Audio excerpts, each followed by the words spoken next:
Je m'appelle Pierre-Jean Truchot. Quand j'écris des livres, c'est Pierre J. Truchot. Et quand je fais des collages et des affiches, c'est Pierre J. Truc. J'enseigne la philosophie, ça me plaît toujours. Et ça fait partie de ma vie, bien sûr, et d'un équilibre que j'essaie de... Un équilibre, bien sûr, instable, précaire, mais que j'essaie de maintenir d'un moment à l'autre, entre l'écriture, la dimension artistique de mon travail maintenant. Puis j'ai une femme, 4 enfants, donc équilibre.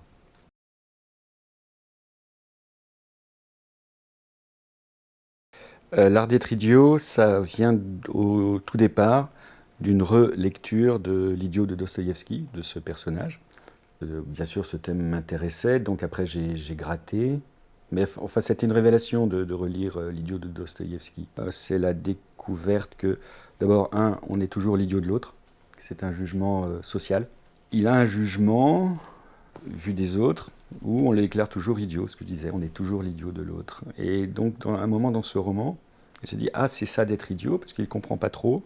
On le compare plutôt à un enfant, ou voire à un débile, on ne sait pas trop ce qu'il est. Et il y a une prise de conscience de son idiotie, qui est encore une fois renvoyée par les autres. Il dit, ah, si c'est ça d'être idiot, bah, je vais l'accepter. Et non seulement je vais l'accepter, mais je vais en jouer. Ça, c'était le point de départ, pour répondre à ta question. Après, j'ai fait aussi une approche philosophique. Il y a des choses qui m'ont tout de suite intéressé chez l'idiot. Par exemple, l'absence d'un souci d'identité, on pourrait dire une identité ontologique. Donc il y a cette dimension philosophique, ça qui m'intéressait beaucoup. Il y a la dimension de l'idiorhythmie, vivre à son propre rythme. Et ensuite, donc, je suis parti à la recherche de certains idiots qui sont plutôt, c'est aussi ce qui m'intéressait, la création. Des idiots créatifs qui ont mis toute leur énergie dans leur création.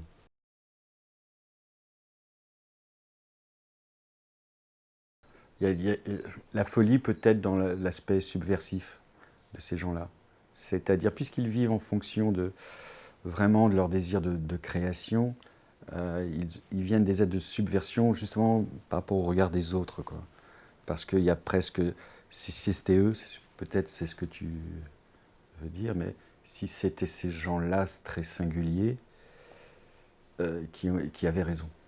Alors c'est la deuxième chose que je voulais dire. J'avais mis ça, j'avais quand même un peu travaillé dans le livre, quoi. L'idiotisme, c'était une catégorie clinique à la fin du 19e, 20e siècle. Elle a disparu progressivement parce qu'on ne savait plus qui mettre là-dedans. Et Balzac a fait aussi une nouvelle là-dessus, c'est Entre le fou et le génie. Et puis finalement, on s'est aperçu que c'était des gens anormaux, bien sûr, mais qui avaient une capacité c'était pas du tout des gens dangereux pour la société, ils n'avaient pas forcément besoin d'un traitement. Voilà, ces deux idées-là, quoi. C'est-à-dire, moi, ça m'a beaucoup plu, cette idée qu'au départ, c'est une catégorie clinique, enfin, au départ, au 19e, et puis elle disparaît d'elle-même parce qu'on ne sait plus où... Voilà.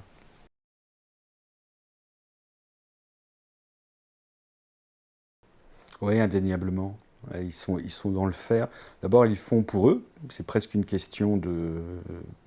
C'est vital, hein. Tout ce qu'ils font, c'est absolument inutile du point de vue de la société, mais pour eux, c'est vital. Et ça peut être aussi des interventions très modestes, hein, dans la nature, dans la société, des choses qui ne sont pas forcément glorieuses. Et je dirais, oui, j'aime pas le terme d'éternité, mais ils sont certainement... C'est précisément parce qu'ils sont à côté, et encore une fois, cette subversion, qui peuvent être en avance, ouais, bien sûr, qui peuvent être en avance. Mais ceux que j'ai fréquentés, je crois qu'ils s'en foutent un peu quand même, d'être avant-garde. C'est un peu qui même me suivent, ce que je disais, c'est des solitaires, mais qui sont ouverts aux autres. Ils ont l'habitude de leur solitude. Mais je reviens à Tichy, quand un psychiatre suisse s'est intéressé à lui, ben c'est bienvenu. Et puis ce psychiatre lui a organisé une exposition juste avant sa mort. Il vivait dans une ferme héritée d'un héritage. Pardon, hérité d'un héritage. Enfin, c'était le chaos total, quoi. C'est-à-dire l'atelier de Giacometti ou de Bacon s'était rangé. Il y a ce psychiatre qui arrive, qui était là en vacances, qui revient, et qui commence à regarder les photos au sol, et qui dit « Waouh, c'est quelque chose, ça. Et Titchik, lui, bah, tu les prends, voilà. Et puis, mais il voit que c'est travaillé, c'est-à-dire Titchik fabriquait lui-même ses propres appareils photo. À partir, le boîtier, c'est une boîte de conserve, hein, les ressorts, c'est des slips d'élastique, etc. L'objectif, c'est du PQ, enfin, c'est incroyable, quoi. Et il a joué d'ailleurs avec ce côté idiot du village, puisque ça lui a permis de prendre en photo les gens qui ne pouvaient pas le prendre au sérieux, parce qu'ils pensaient que ça ne pouvait pas prendre de photos, son truc, c'était un jouet d'enfant, quoi.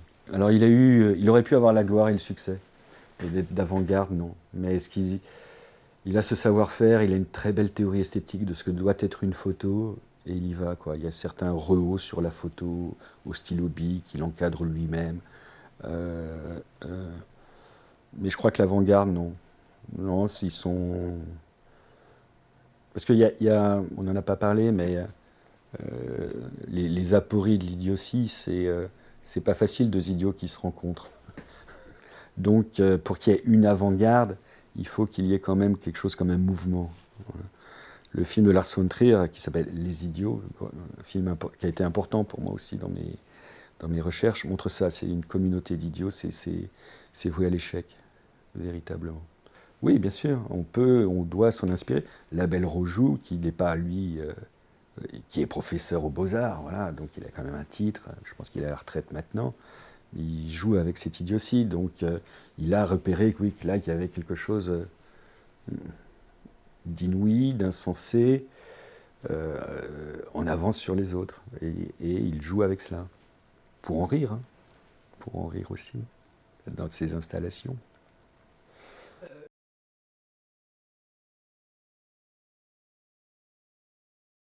J'aurais plutôt tendance à le retirer, mais c'est pareil, je ne distribue pas les bons points d'idiotie aussi, hein, j'ai fait mon petit travail, mais d'un point de vue psychiatrique, c'est pas des malades, quoi.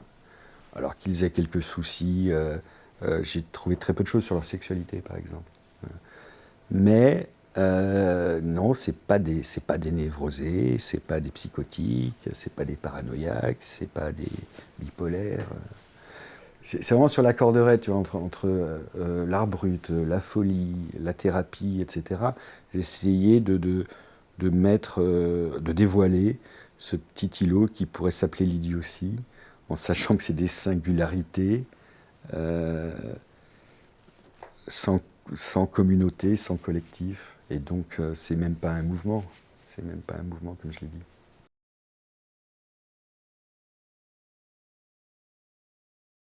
Donc, c'est le lieu de la fabrique, Et donc, il y a des murs. Et donc, j'arrache des affiches à l'origine. À l'origine, donc, j'ai fait philosophie, comme je vous l'ai dit. Et j'avais hésité entre philosophie et les beaux-arts. Je traînais beaucoup aux beaux-arts. Et j'avais déjà commencé à travailler, à connaître l'œuvre de Villeglé, surtout Jacques de Villeglé, qui dans les années 60 donc faisait moi je nomme ça maintenant des tableaux sans peinture. Voilà. Donc l'idée c'était d'arracher, il arrachait dans la ville, ce que je fais, hein, des affiches. Moi j'ai mes petites règles, hein, j'arrache les affiches simplement quand l'événement qui est annoncé a déjà eu lieu. Ça c'est ma première règle. Deuxième règle, je fais tout à la main. Et donc j'avais vu les grands collages de Hens, de Villeglé, ça m'intéressait beaucoup et je les avais oubliés, quoi. Et tout d'un coup j'ai eu un flash, la photo de Villeglé en train de déchirer ses affiches. Et j'avais la voiture, une petite décapotable juste à côté, je dis je vais essayer. Et je m'y suis mis et tout de suite ça m'a plu. Bon, celui-là, c'est vrai c'était l'humeur du temps, quoi. C'est-à-dire, ça vient bien sûr de Nuit debout. Il y avait plein d'affiches dans la ville. J'y ai participé aussi. Et c'est le ressenti sur le moment, sur l'instant. Quand j'ai participé à Nuit debout, je sais que ça allait se casser la gueule quand ils ont commencé à limiter le temps de parole. Et donc je voulais exprimer simplement mon scepticisme par rapport à des réflexions aussi sur qu'est-ce que c'est qu'un collectif, qu'est-ce que c'est qu'une communauté, pourquoi ça ne tient pas. Donc c'est lié tout ça aussi avec l'idiotie, bien sûr. Donc celui-là, oui, ils ont tous leur singularité, leur petite histoire. Mais celui-là, l'inspiration, l'idée, c'est toujours une idée très simple, hein, c'est les trois âges de Titien. Et quand on le regarde bien, effectivement, il y a les 3 âges, il y a les 3 générations. Il y a les 3 générations. Donc il y a aussi le hasard, ça c'est vachement bien, ça c'est très très intéressant. Laisser advenir le hasard des rencontres, et puis après, est-ce que ça tient? Est-ce que ça va tenir sur le mur? Le verso des affiches, c'était très intéressant. Il y a des bleus, il y a des jaunes, il y a des gris, il y a toutes les couleurs possibles. Et là, oui, je vais il y a de la rouille. Et là, mon problème, c'était d'agencer 4 grosses croûtes comme ça. Et je les ai vraiment trempées dans l'eau avec de la colle. J'en ai plein les doigts. Et ça, alors celui-là, il s'appelle G comme gauche. Parce que j'ai un vague projet de faire 26 collages en abécédaire. Peut-être de les exposer un jour. Et l'ensemble des 26 collages, cela ferait un autoportrait. Et donc, nous sommes d'accord, un selfie n'est pas un autoportrait. Et évidemment, dans cet autoportrait de 26 collages, je n'apparaîtrai jamais. Il y a Mickey, tu vois, il y a la lutte des classes, il y a Jacques Tati qui est là, bel idiot aussi. Soigne ta gauche, il y a Godard, je crois que je l'ai fait juste avant qu'il ne meure. Le film de Tati, c'est Soigne ta gauche, la réponse de Godard, c'est Soigne ta droite, etc. Ça m'a nourri, oui, bien sûr. Et celui-là, je l'ai fait avec l'idée de l'abécédaire et G comme gauche, enfin gauche, ça me paraissait quasi une évidence avec toutes les questions qu'on peut se poser derrière cela. Mais voilà, il n'y a pas le message que c'est la force tranquille qui va gagner, pas du tout, pas du tout. Voilà. Celui-là, je ne sais plus du tout ce que c'est. Pardon, je ne sais plus. Je ne sais plus.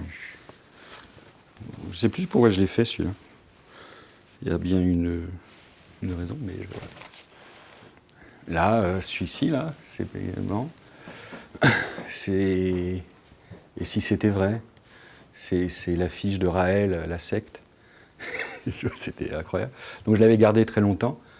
Et puis là, c'était aussi des moments de grève. Et